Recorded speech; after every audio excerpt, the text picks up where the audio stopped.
Буквально через час здесь начнется торжественное открытие.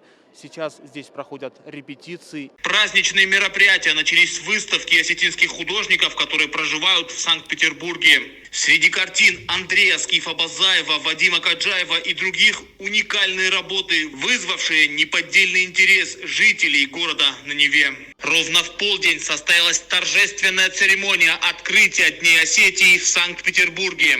Мероприятие началось с национальных гимнов Республики Южная Осетия и Российской Федерации. Далее к собравшимся обратился президент Южной Осетии Анатолий Бибилов. Он подчеркнул важность исторических связей России и Южной Осетии и рассказал о том, как сейчас развиваются двухсторонние отношения. Вы, наверное, знаете, что Россию и Осетию связывает не эти 270 лет первого посольства, а гораздо раньше.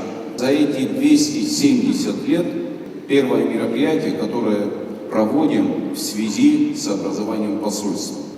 Я искренне всех поздравляю с этим серьезным, большим праздником, поздравляю с этой знаменательной датой и, конечно, желаю, чтобы наши братские отношения, те отношения, которые нам завещали наши предки, чтобы мы их не потеряли, более того, приумножали, ценили и передавали будущему поколению. С праздником! Мероприятие продолжилось праздничным концертом, а в завершении Анатолий Бибилов вручил первые юбилейные медали, приуроченные к 270-летию открытия первого осетинского посольства в Российской империи. В данный момент мероприятия продолжаются выставкой Осетинского национального музея и концертной программой с участием национальных коллективов Севера и Юга Осетии.